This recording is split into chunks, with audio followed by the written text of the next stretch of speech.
Ich möchte euch alle sehr, sehr herzlich heute hier im Bürgerhaus Stolberg in Köln begrüßen. Ein ganz besonderer Anlass, der uns heute hierher führt. Zum einen natürlich das, was Peter nachher noch mit über sein Buch erzählen wird, aber zum zweiten natürlich unser heutiger Gast Chris Farlowe, der mit uns heute seinen Geburtstag feiern wird. Hier.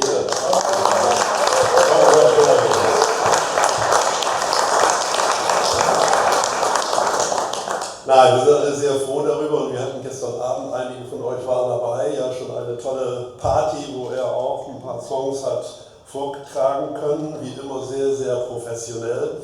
Ich möchte mich kurz vorstellen, ich bin heute im Prinzip als Vertreter von Uli Zwelker hier, der ursprünglich diesen Job machen sollte, aber leider eben privat verhindert ist. Mein Name ist Bernd Schulz. Ich war viele, viele Jahre in der Musikindustrie bei Warner Brothers und habe deshalb immer eine sehr große Nähe gehabt, auch zur Musik. Habe eigene Radiosendungen moderiert, meistens mit Songs der 60er, 70er, 80er Jahre. Das ist dann so ein bisschen mein Metier, aber insbesondere mache ich heute das auch sehr gerne, weil ich seit vielen, vielen Jahrzehnten, muss man ja mittlerweile sagen, ein großer Fan von Chris und seiner Musik bin. Ich habe ihn, ich glaube 1970 das erste Mal gesehen in einem Konzert damals in Oldenburg mit Colosseum. Im Vorprogramm war Gentle Giant, tolles Konzert, werde ich nie vergessen, und danach noch sehr viele andere. Und das ging dann so weiter bei ihm, er hat ja nicht nur Colosseum gemacht, sondern vorher ja auch schon bekannt geworden durch seinen Riesenhit Out of Time, die Nummer 1 aus England. Ich hatte dann noch ein besonderes Erlebnis, was ich heute immer noch hinterfrage. Ich war dann 72 in Rammstein stationiert, das war damals so üblich, in der Nähe von Kaiserslautern, und da war abends ein Konzert in der Fruchthalle in Kaiserslautern. Da war angekündigt eine Band, die hieß Atomic Rooster, die ich sehr, sehr gut fand und auch verehrt habe. Mit vor allen Dingen ihrer Platte Death Walks Behind You, und als wir dann in die Halle gingen, ja, da war plötzlich eine ganz andere Atomic Rooster auf der Bühne mit Chris am Mikrofon, und auch da hat er es geschafft, dieser Band einen völlig neuen Input zu geben. Und da sieht man mal, wie variantenreich und wie professionell er sozusagen alles gemeistert hat, was er bisher geschaffen hat.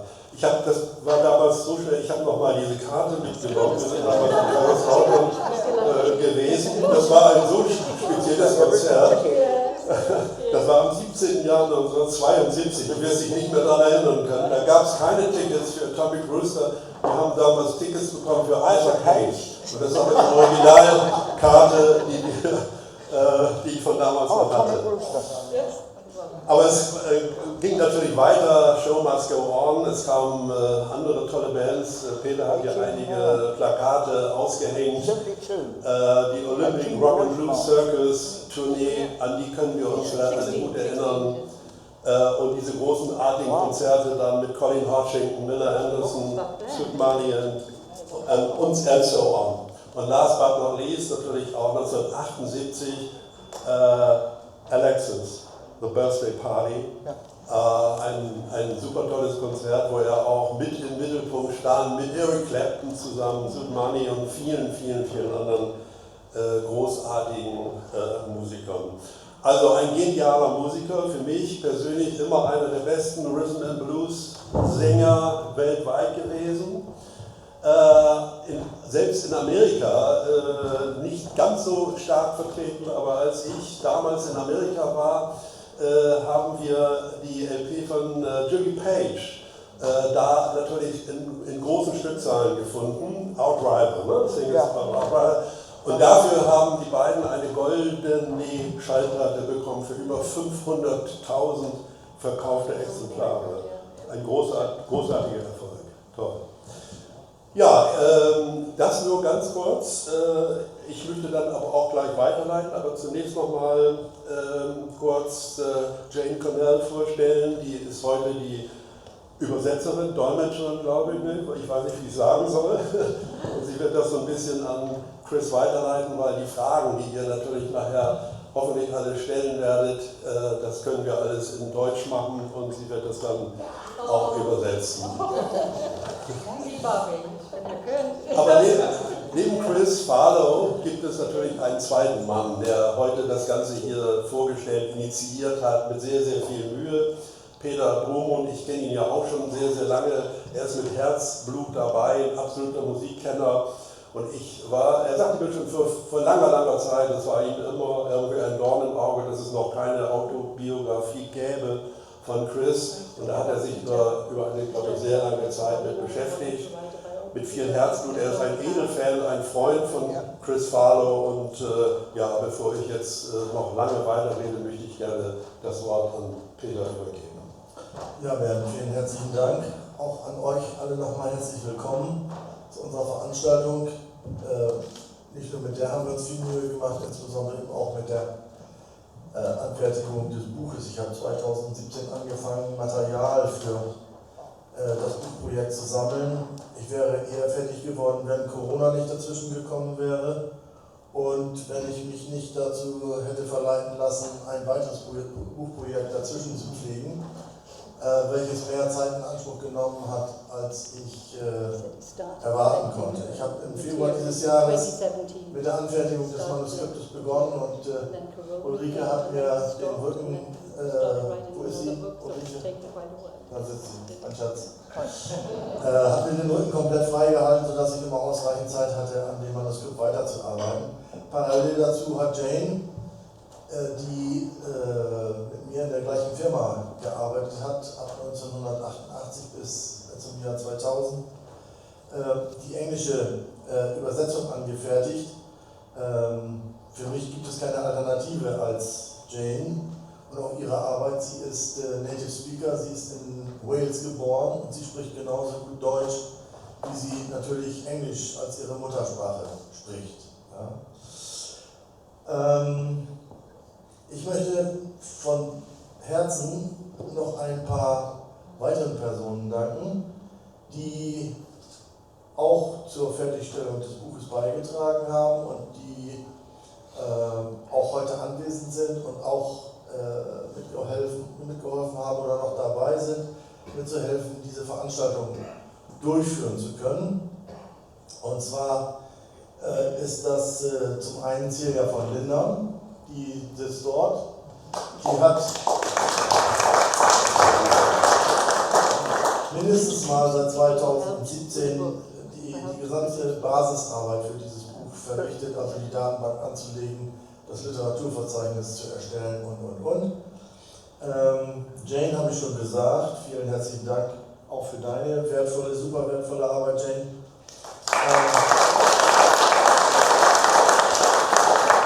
Dann habe ich noch den Florian Kolb. Das ist der Mann für die Technik. Das ist ein ehemaliger Student. Und last but not least Anna Seifert, die auch gestern Abend heftigst für die Technik verantwortlich gezeichnet hat. Ohne eure Hilfe wäre das alles hier nicht zustande gekommen. Vielen herzlichen Dank. Ich habe für jeden einzelnen von euch ein Geschenkexemplar des Buches The Voice mit einer kleinen Widmung präpariert und das übergebe ich euch nachher oder im Anschluss an die Veranstaltung oder während der Pause, weil sonst müsste ich jetzt das Mikrofon hier verlassen. Wir haben uns gedacht, dass wir, um auch eine kleine Diskussion anzuregen, uns mal ein bisschen in das Buch oder in ein paar Geschichten hineindenken oder vertiefen. Und ich denke, wir fangen mal damit an, dass ich euch erzähle oder vorlese, wie ich überhaupt Chris das erste Mal gesehen bzw. kennengelernt habe. Das war eben, wie Bernd auch schon sagte, im Jahr 1970 genau das gleiche Konzert Ich kann mich natürlich deshalb daran erinnern, weil die Eintrittskarte für das Konzert von Kolosseum und Gentle Giant habe ich hier vorne sogar im Buch abgebildet. Ich habe sogar das Originalticket von 1970 aufbewahrt. Ja? Komm rein und nimm Platz. Ja.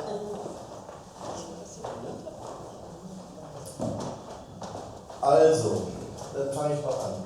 Gegründet worden war Kolosseum 1968 in London von dem Schlagzeuger John Heisman und dem Saxophonisten Dick Hextall Smith. Zur Erstbesetzung zählten außerdem Dave Greenslade, der Gitarrist James Litherland und der Bassist Tony Reeves.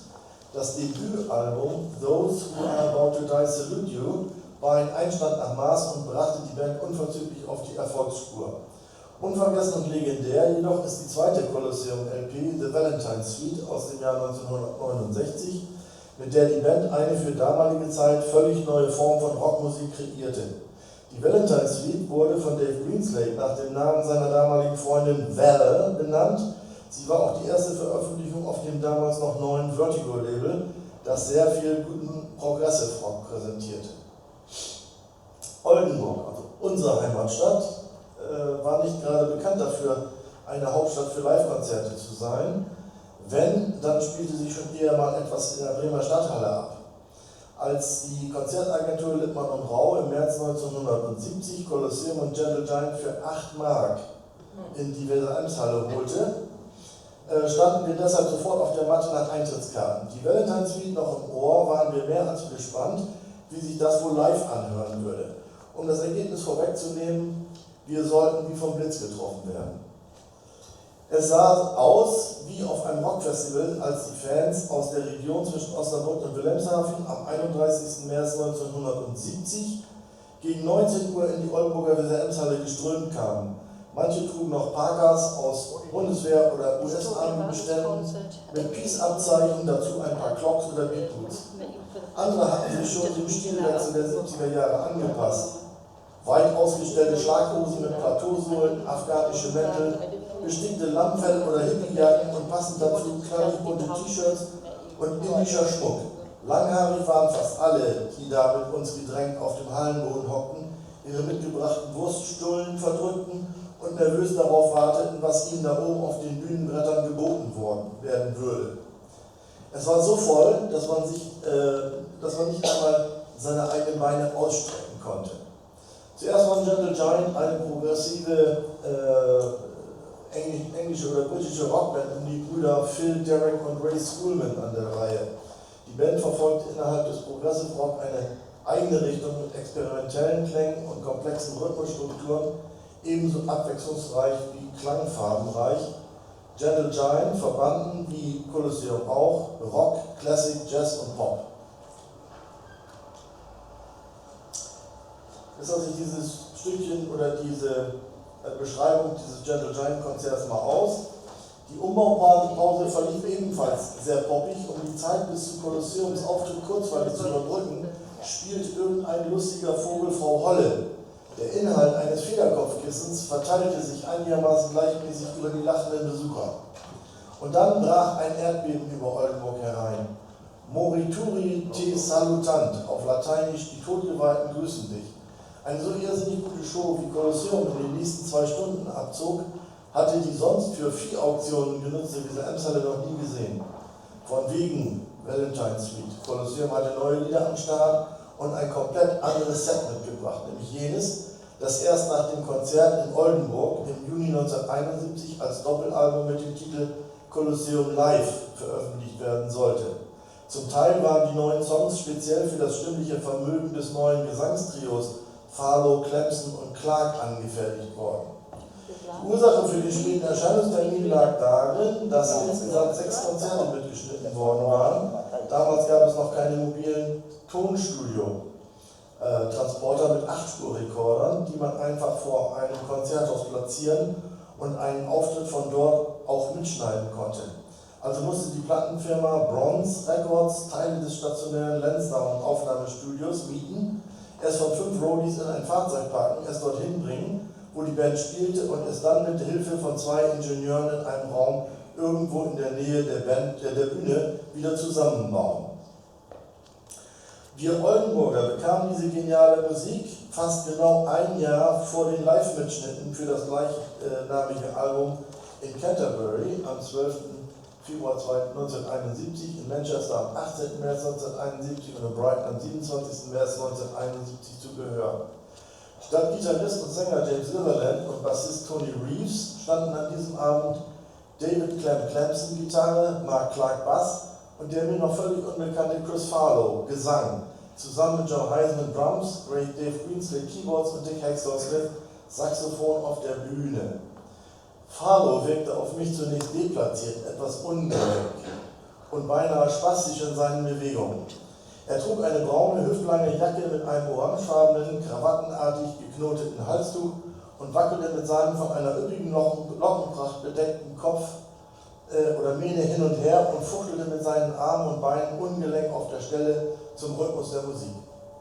Optisch ebenso auffällig war Dick Hexor-Smith, der eine Doppelarmbanduhr zur Anzeige von kontinentaleuropäischer und britischer Uhrzeit am linken Handgelenk hatte und seine beiden Saxophone, Tenor- und Sopransaxophon, nicht nur unterm Arm bzw. vom Bauch trug, sondern bei Tanglewood 63 auch gleichzeitig spielte. Nach dem gesangslosen Konzertopener Those Who Are About to Die, Salute You, stand John Heisman hinter seinem Schlagzeug auf und stellte Rope Ladder to the Moon vor, bei dem Dave Greenslade gleichzeitig auf seinem Vibraphon und auf der Hammond-Orgel spielte. Es folgte Skellington und ich erinnere mich, dass es das Stück war, bei dem sich mir Chris Farlowe's gesangliche Bandbreite, die über 4 Oktaven von Soul über Rhythm and Blues bis hin zum Scat reicht, erstmals offenbarte. Beim Intro zum Song schrie er sich gleich die Lunge aus dem Hals und ließ über die Songlänge von nahezu 15 Minuten brillante Doodle-Doo-Scat-Improvisationen folgen, die sich wie Stottern anhörten und an denen sich das Oldenburger Publikum ebenso vergnügte wie an dem im Mittelteil von Clamson gespielten Soli, bei dem der Gitarrist von Kolosseum an den Saiten seines Instruments kratzte, das Wah-Wah-Pedal betätigte, wütende Schläge der Gitarrenkraft entfesselte und rohe Kraft des von ihm und John Heisman arrangierten Heavy-Rock-Stücks ausbreitete. Danach gab es einen Moment der Ruhe, das Lied The Machine Demands a Sacrifice, in dessen Mittelteil ein langes Schlagzeugsolo von Heisman folgte, bei dem er seine differenzierte Spieltechnik zur Schau stellen konnte. Die Fans mussten es ihm danken, wie die NWZ anderntags schrieb. Überhaupt war die Reaktion der örtlichen Presse auf das Konzert überwiegend positiv, was bei Jugendmusikveranstaltungen zu der Zeit nicht immer der Fall gewesen ist. Ich kann mich nicht mehr genau an die Songreihenfolge erinnern, aber nach den Darbietungen gab es frenetischen Beifall und lautstarkes Rufen nach Zugaben. Nach Stormy Monday Blues war ich überzeugt, dass Kolosseum mit Chris Farlowe einen großen Treffer gelandet hatte. Ein so virtuosen Sänger hätte wohl jede Jazz-Rock-Band gerne gehabt. Sein Auftritt an diesem Abend war magisch, auch bei Los Angeles, einer 15-minütigen Musikdokumentation, in der im Mittelpunkt Clamsons ausgelassene Gitarrensoli standen. Der Text zu dem Song stammte von Chris Farlowe und Dick Hexor-Smith, die Musik von Dave Greenslade. Dave Greenslade erinnerte sich später, dass er mit Hexor-Smith an dem Arrangement arbeitete, während sie an einem Hotelpool in Los Angeles saßen. L.A. war in den frühen 70er Jahren ein Dreckloch, eine verschmutzte Stadt mit 8-spurigen Autobahnen diesseits und jenseits der Leitplanken und Menschen, die im Smog erstickten. Das veranlasste Farlowe zu dem Wortspiel Lost Angeles. Das saß und veranlasste Hexor-Smith zu einem Text, in dem es hieß: Earthquakes and smog are driving me out of town. I don't want to be here, don't want to be around. Take me away if you please, I do not want to live in Los Angeles. Okay, das also zu der Geschichte, wie ich Chris kennenlernte. Ohne Zweifel war ein Kolosseum an diesem Abend im März 1970 die große Zugnummer gewesen. Aber es sollte, zumindest was meine Begeisterung und meine Meinung zu Chris Farlowe als Sänger und Performer betrifft, noch viel besser kommen. Nämlich 2 Jahre später, als er, wie Bernd schon darauf hingewiesen hat, mit Tommy Brewster zu Live-Auftritten startete. Ja, super. Da hast du jetzt sehr viel gerade aus der Zeit mit Kolosseum erzählt, Peter. Ich habe hier mal die gesamte Palette aufgeführt der Soloalben von Kris. Er hat ja mittlerweile rund 20 LPs eingespielt. Das ist schon eine tolle Leistung. Mein persönlicher Favorit ist immer noch das Album Waiting in the Wings. Und wer das noch nicht kennt, sollte sich das mal anhören, weil da ist unter anderem ein Song drauf, den ich liebe, eine Ballade. Er kann also nicht nur Rock'n'Roll, Rhythm and Blues, er kann auch toll Balladen spielen. Hört euch mal dieses Album an. Wenn ich heute noch aktiv wäre bei Warner Brothers, dann würde ich dafür Sorge tragen wollen, dass dieser Song On the Beach als Single hätte herauskommen müssen, weil es ist ein fantastischer Song, On the Beach, von dem Album Waiting in the Wings. Eins möchte ich auch noch ergänzen, und da seht ihr, dass Kolosseum eigentlich mehr wert ist als manch andere Band. Peter sprach davon, von dem Eintrittsgeld, das wir in Oldenburg ausgegeben haben für damals für das Ticket 8 D-Mark. Im selben Jahr, oder nee, ein Jahr später muss ich sagen, habe ich Pink Floyd gesehen, in Offenbach mit Chor und mit Orchester, das Autumn Heart Muscle Konzert, und da kostete der Eintritt 7 Mark. Also ist immer noch zu kaufen. Also geplant ist ja, dass wir sozusagen jetzt diese Veranstaltung hier machen, dass sich hoffentlich gleich auch die eine oder andere Frage noch kommt an Kris. Wir hatten gestern Abend bei dem Konzert schon ein Interview vom WDR, vom Westdeutschen Rundfunk, und es sind auch schon im Vorfeld dieser Veranstaltung sehr viele Presseartikel erschienen, teilweise ganzseitige Presseartikel über das neue Buch von Peter. Es wird also gut angenommen und dann hoffentlich auch später sehr gut verkauft werden. Ich habe eine Frage an Kris. Du bist ja nun ein extrem gestandener Musiker. Und wir haben vorhin ja kurz erwähnt, die Karriere, die ganzen Bands, mit denen er zusammengespielt hat, die Festivals, die TV-Shows and so on and so on. Was war, kannst du dich, und sicher wirst du dich daran erinnern, was war? Powerful voice here. Ja. I don't know, I was very lucky, I think. Well, very lucky.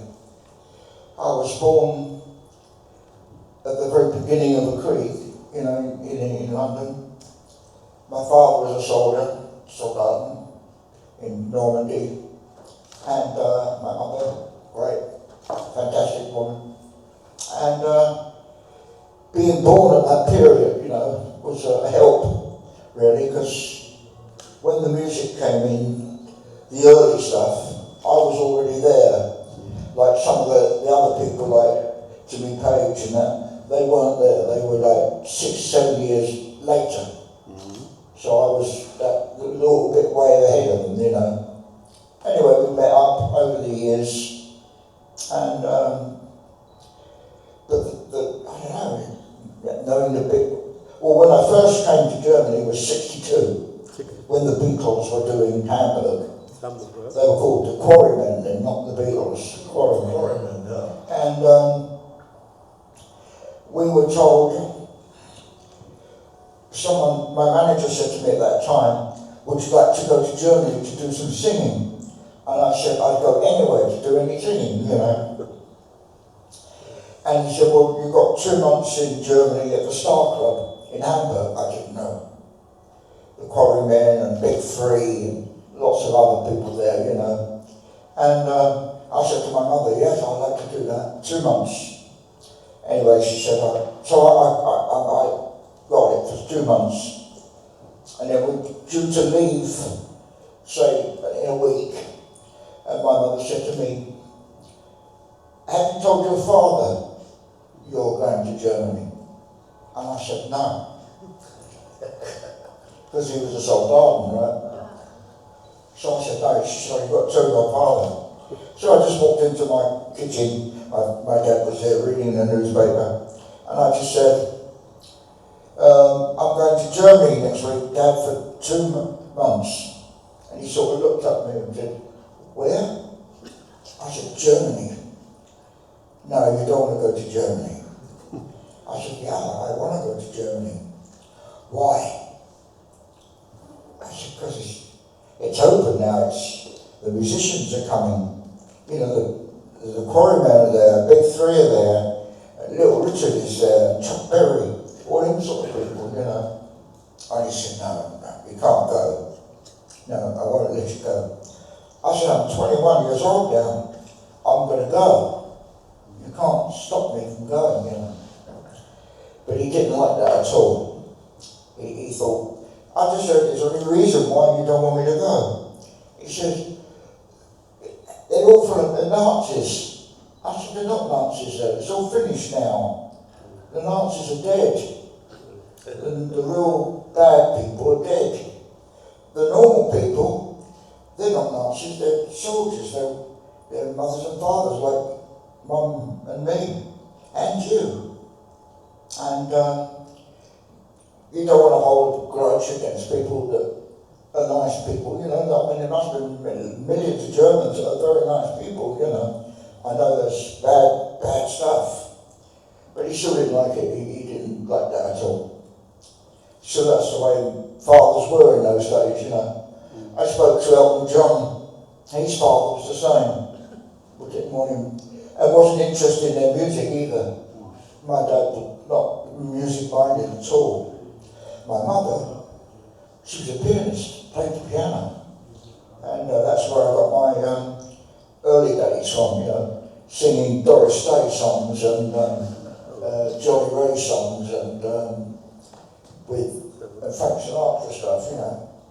And so that's, you know, you met everybody then, met the Beatles before they were the Beatles, met all the blues people that you could think of, you know, Howlin' Wolf, John Lee Hooker, all the way through. Because when they came over to England, they were nobody. In America, they were nobody. So we had to play for them and make them something in England, you know, which we did. And they became very famous. John Lee Hooker and Muddy Waters, Howlin' Wolf, all of them. And they were great times. Really good times, you know, especially for a musician like myself, you know. But I was very lucky to have that voice, you know, that put me above a lot of normal people that sang, you know, and I'm thankful for that, you know. That's it. And did you go to Germany or not? Sorry? Did you go to Germany or did you listen to your father? Did you go to Germany or not? Yes, we did the 2 months in Germany. Okay. And what was very funny was we went on the ferry, carried all our instruments. We got to Frankfurt, then we got on another train to Hamburg. We got out of the train at the Hamburg station, don't know where, but it was not the grand, it wasn't the normal station, the big one, Hauptbahnhof. And we said, come on, let's get off. And there was this hotel in the distance. And I said, look, there's a hotel. We've got a booking, we must get a hotel. So we all rushed in, and we put our bags in the room, and we said, come on, we've got to go. Where are we going to go? So we've got to go to the Reeperbahn. We want to see all the women there, you know, we didn't, because someone told me in England that there were women in Hamburg that were sitting in shop windows, selling themselves. And I thought, they're in the shop windows? She said, yeah. I thought they were selling cheesecake or something like that. And we got there and there were all these women sitting, went, wow, it wasn't allowed in England, as you can imagine, that was verboten. But, so anyway, I wrote down the name of the hotel on that paper, and we left. And we were spending about 6 hours in Hamburg, Reeperbahn. We went every club, the Salambo, I remember them all now. Salambo, Top 10 Club, and we just, we were so tired. We travelled all the way from England, you know, and we were down and really tired. I said, come on lads, let's go back to the hotel and go to sleep, like yesterday. And then one of the band said, did you get the name of the hotel? And I said, yeah, I wrote the name of the hotel down. Oh, good. So anyway, we got a bit of paper, got in a taxi cab, gave the piece of paper to the taxi driver, and he went, what is hotel? No hotel. He says, hotel? No. So we got out, got in another taxi. There. What's this? Hotel? No, it's not a hotel. And of course they couldn't speak English, and we couldn't speak German. So it was a bit difficult, you know. So there was a police station across the road, and we went in the police station, and there was this, like, I'll always remember, I called him a Obergruppenführer. That's what I said to him. Because that's what my father said, you know. I didn't know what that meant, you know. I said, are you an Obergruppenführer? And he went, said, what do you want? And I said, that, you know, you've got to know this. What is it? He said, it's a hotel. No, it's not a hotel. Next. I said, okay, go. So we left. And we walked everywhere from east, west, north and south, Hamburg. It took us about 6 hours. So we were walking around Hamburg and in the clubs for 13 hours. And then we were walking along, and then there was a spire of a church in the distance, and it was green from the copper. And I said, that church is near the hotel. I said, yeah, so let's go. So we walked, and there was a hotel behind the house. He said, well, why didn't they know there was a hotel here? So I said, I don't know, we'd better go and ask the reception. So we walked in, and I said, could you tell me the name of this hotel, please? And she said, it's the Pacific Hotel. Pacific? I said, but I took the name down, and it was on the glass door. And she said, what was it? I said, I don't know, you tell me. And she went, Hotel Eingang. This is the entrance. Entrance? It's the only entrance of the hotel? She said, yes. I said, why would you want to put on the only entrance to a hotel that this is the entrance? Why would you do that? She said, that's the way it's done here. So on my birthday every year, my friends send me photographs of where they've been touring, and anywhere it's got Hotel Eingang, they send me. That was true. True story.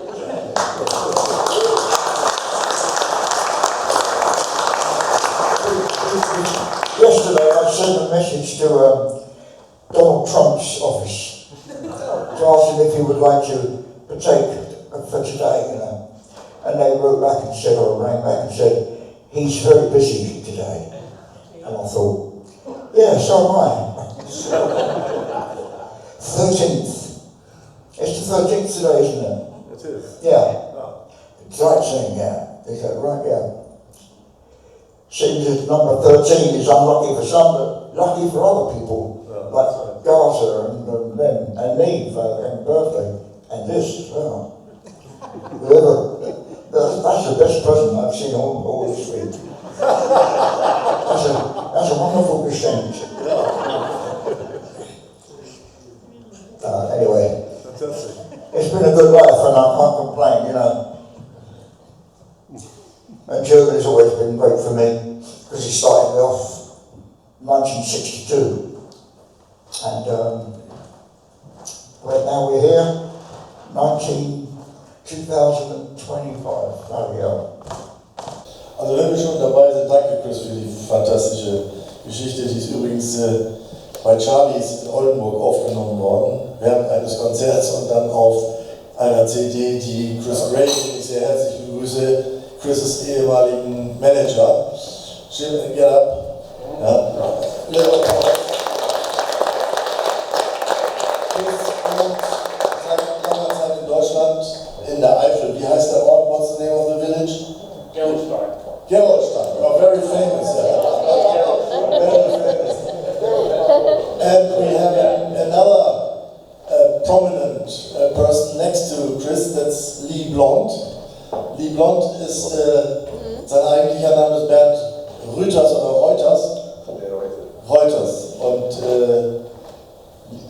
Bert hat in den 80er Jahren 2 CDs mit Chris zusammen aufgenommen. Die kennen sich also auch schon ewig und alle Tage. Aber wir wollen den Spaß, den wir mit Hotel Eingang gerade erlebt haben, nochmal ausbauen. Und Jane wird uns gleich auch in Englisch eine Geschichte vorlesen, die beschreibt, wie man auch, also in Chris' Fall, Pech haben kann und an einer riesigen Chance vorbeiläuft, die einem von einem Musikerkollegen angeboten worden ist.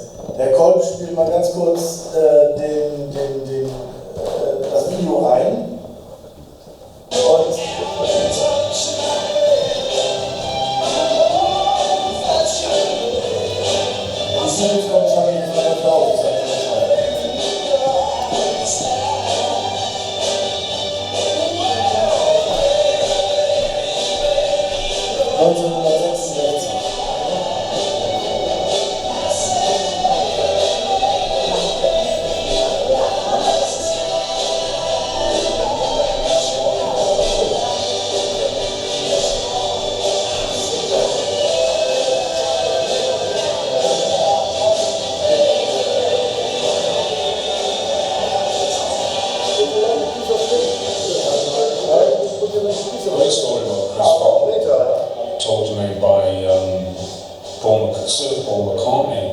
who was coming home after a session at the studio on the road, on Abbey Road, and he was passing by Chris Farlowe's house.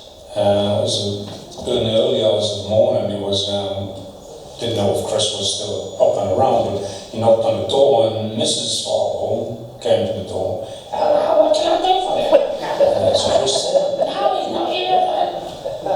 Would you give him this note? It's from Paul McCartney on a band called The Beatles. Just give him this note, you'll understand. And in the note it was that Farlowe had to record yesterday. And Chris got back to him and said, "I can't record that, that's not fucking rock and roll."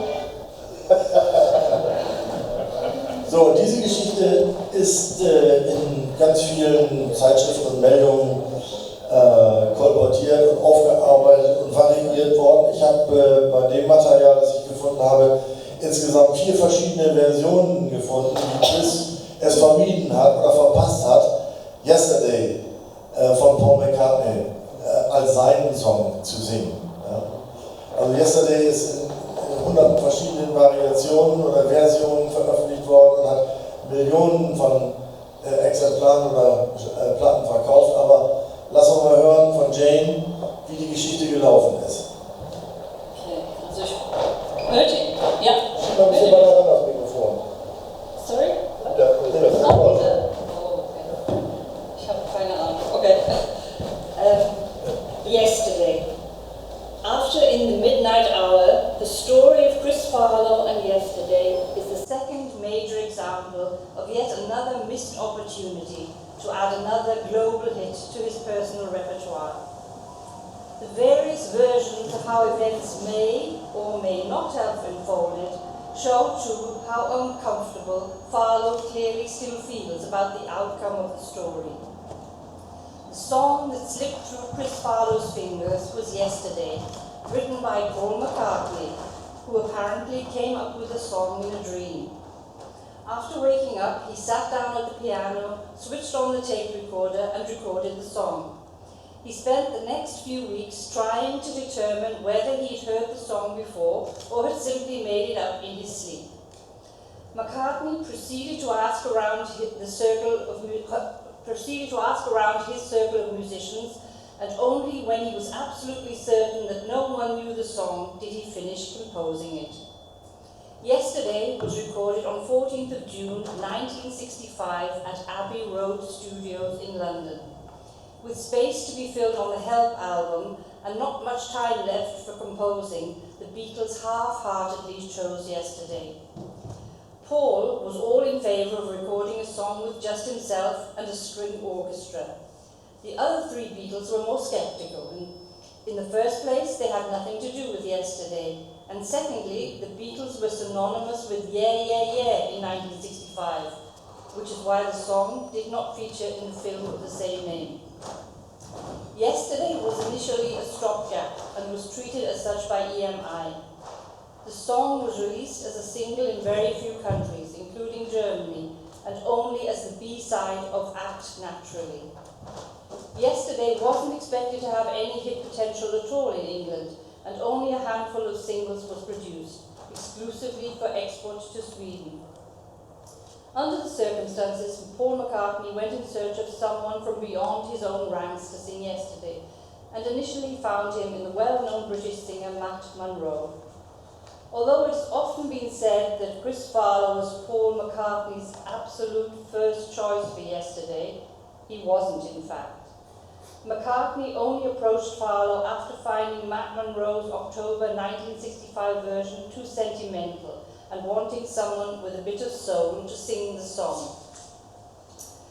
This is where the versions of the conversation between McCartney and Farlowe differ, along with the end of the story as related by Farlowe and found in various music magazines.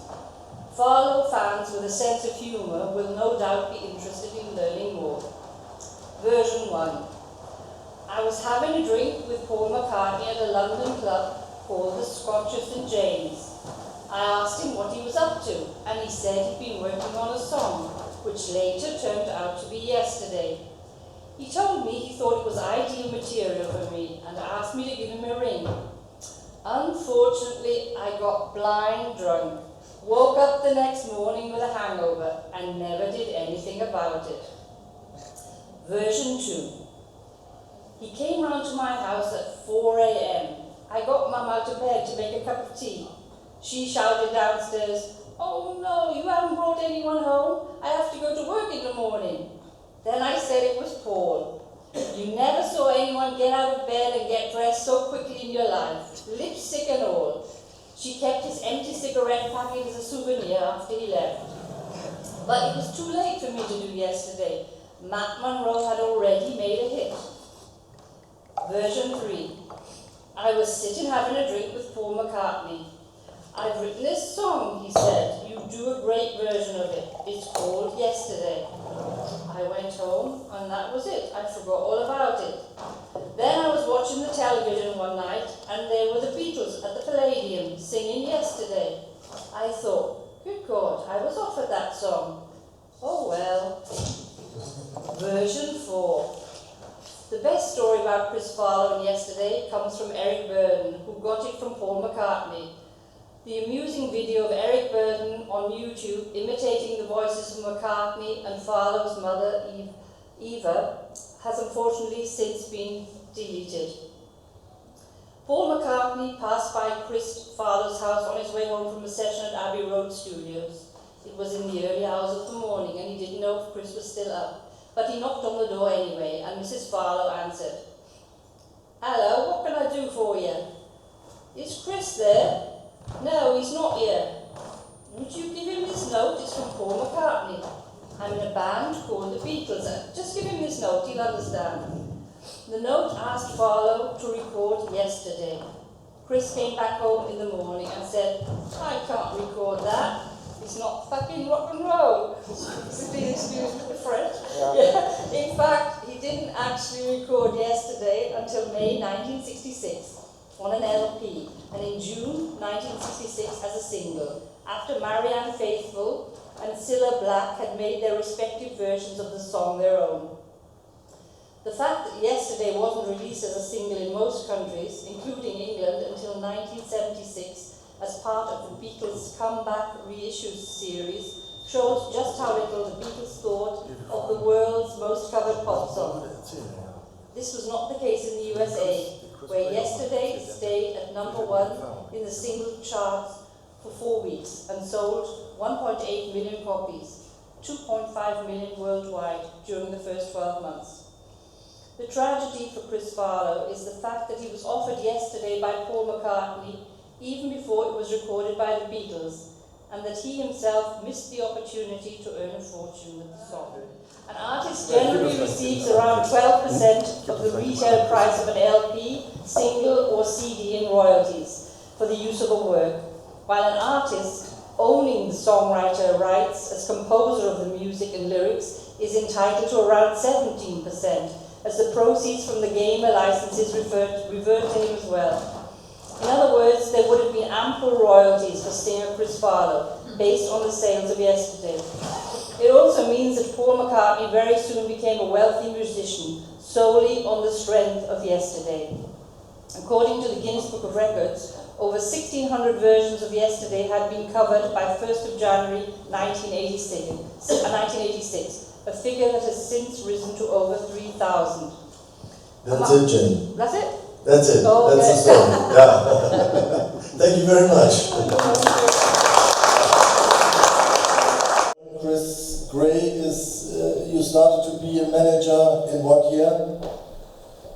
1990, I think it was 1990. 1990. And for how many years? 10 years? 12 years? 18 years. 18 years. He was Chris's manager for 18 years. And the two together produced how many different LPs and CDs? I lost track, I think. 6, 7. Okay. Maybe Yeah. more. I can't remember. Okay. Hotel Iron Gang as well. Yeah, exactly. So I hand over the microphone to you, and please. Oh, put me on the spot, why don't you? And please tell us the funniest story you had with Chris, or the most tragic. I think probably the most tragic. I remember your terrible trip to Spain. Oh, God. Yeah, 18 years, trying to remember so many things, but I think it's got to be a tragic story. It's the broken leg tour. He was carrying 2 suitcases and he tripped on the carpet in front of the reception area, and he went down on his knees and I heard the crack. Then he went down on his chest and I heard another crack, and he was in pain. And I thought, that's it, we're going home. We're going home. Took him to the Salzburg hospital, and they said, oh, you shattered the patella in your kneecap. You're going to have to operate. And he went, I can't operate. I've got a gig tonight. And they said, you can't. He said, no. He said, put it in stuff, and plaster. I've got gigs to play. And they did. They put it in the plaster, and they said, you've got to go back to a hospital in 3 days' time and have another x-ray, and if it's not mending, you'll have to have it. So that night is literally from hip to toe, big cast. Yeah. Sitting on the chair like that with a microphone, singing all the songs. Also ich kann mich sehr gut an die Geschichte erinnern, weil 2 days later Yeah, we went. they played a gig in Mainz Yeah. at the Kutz, Yeah. KUZ.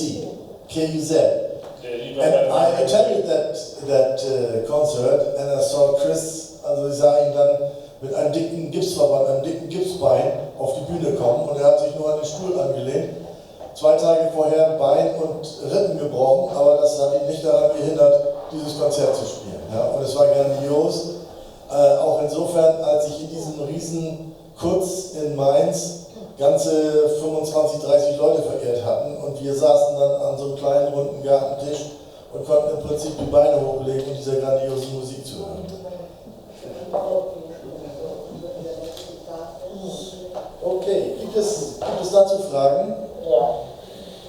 Nee, vielleicht grundsätzlich hat er auch mal mit den Stones seinen Welthit oder mit den Beatles Yesterday mal irgendwie performt oder featuring by oder irgendwie sowas? Oder hat er immer nur mit seiner eigenen Band? Er war ein guter Freund von Mick Jagger und Keith Richards. So that's a question for you, Chris. Did you ever went on stage together with Mick Jagger and Keith Richards, or with one of the members of the Beatles performing together? The one or other song of the Beatles or the Rolling Stones. I remember your the recording of Out of Time. That was quite difficult because of this big orchestration. And in the beginning, you weren't very keen on recording Out of Time. Is that true? Art Greenslade was the leader of the big orchestra. Just one thing before that, about being in the hospital with my broken knee. Yeah. The doctor said to me, we are going to send in the woman who's going to order your breakfast. Oh, I said, that'd be nice. Breakfast. Anyway, the lady came in with a board and said, hello, my name is Hi. She looked like someone from Brunhilde from the Wagner. So I said, have you come to order my breakfast? She said, yes. What would you like? I said, right. I'd like scrambled eggs. No, we don't do scrambled eggs. I said, okay. Cornflakes, you do cornflakes? No, we don't do cornflakes. I said, sausages? No, we don't do sausages. So I said, you tell me what I can have for breakfast, what I'm going to get for breakfast. And she said, okay. Cooked eye, hard, like that, you lie. Schwarze Brot, Leberwurst. Leberwurst. Breakfast, yeah. Okay. And then something else, which was terrible. And then she said, you can have tea, but you can't have coffee. I said, okay, what tea can I have? And she said, you can have peppermint tea. Oh no, I said, I can't drink peppermint tea. What about English tea? Black, strong. No, we don't do that. I said, oh dear. I'm in the wrong hospital. I said, could you send me back to England and I could get a breakfast then? Anyway, so that was a little piece on the end of that about breaking your leg in the hotel, Chris. It was fun, wasn't it? It was fun, yeah. I was on stage every gig with a wheelchair, wasn't I? Yeah. In a wheelchair. Except the one in Ulm, because that's where you had the operation. It's the only gig we cancelled. Yeah. That was one day after he broke his knee or his leg. 3 days after we went to Ulm. But in Mainz, I remember you stood in a right-up position. You leaned against a chair, but you were standing on the stage. I remember. I've seen that concert. It was, the doctor was funny because when I left, I was there for about a week, and the doctor came in with a little box, and it had 20 syringes in it, needles. And he said, they're for you. And I said, okay, what do you do with these? He said, you have to get yourself one 9 o'clock in the morning, every morning. I said, who does that for me if I'm in bed? You know, I mean, I've got a lady with me, and I've got a friend with me, so I'm on my own. How do I do it? He said, you do it yourself. Myself? What, injection? He said, yes. I said, I can't do that. I hate it when you do it. So he said, it's easy. Stand there with it, put it in your stomach, press it, done. I said, no, that can't be right. Paul, kannst du deine Frage nochmal auf Englisch wiederholen? Die Begegnung mit den Rolling Stones oder mit Mick Jagger? So I had to do it. I had to stand there in front of the mirror at 9 o'clock in the morning. And sometimes I went like that to stab myself, but I went the other way and stabbed the mirror instead. So a broken thing. I went, oh, broken it.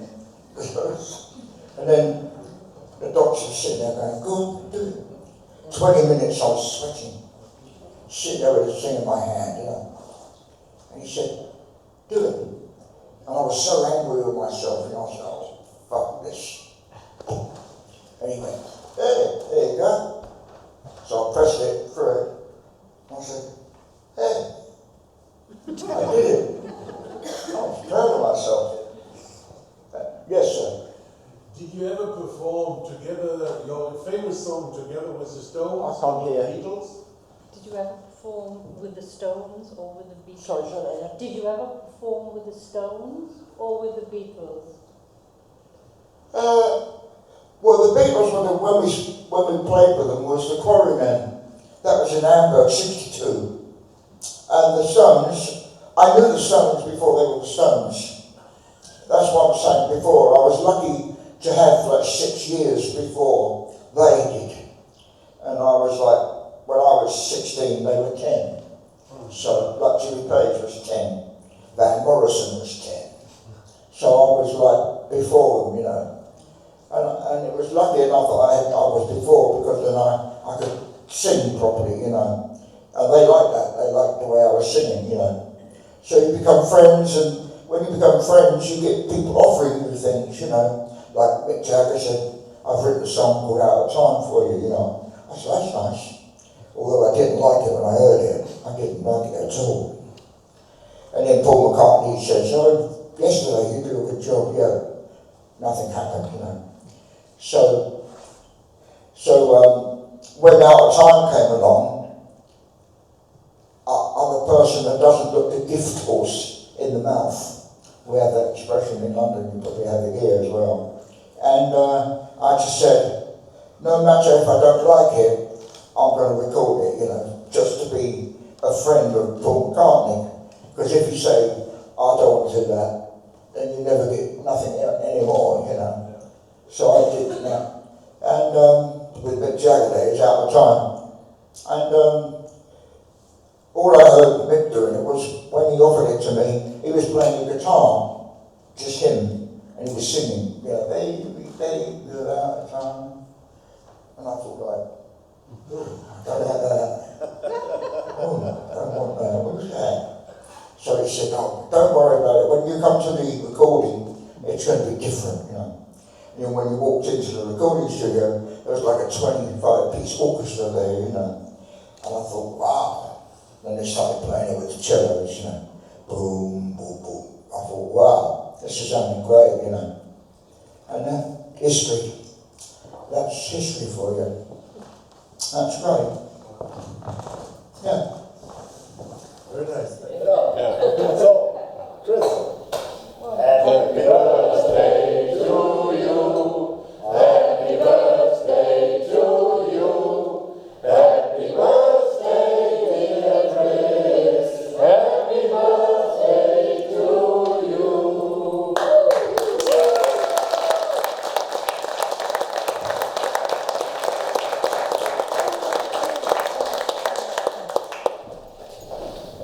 Hey, you know, when you first come here to Germany in 1962, like I did, and every year since we've come back, and it's taken me a long time, up to now, to even be accepted by the German, or all of Europe as well, and not only that, Belgium and Hungary, and wherever you're playing, you're welcome in their country. And it's lovely, and I always put down Germany was my very first professional way of singing with my band here, you know, in 1962.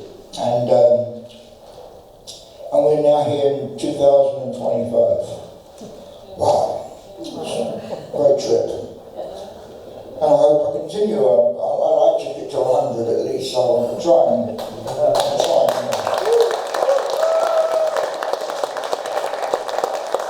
But I've left the message with my family.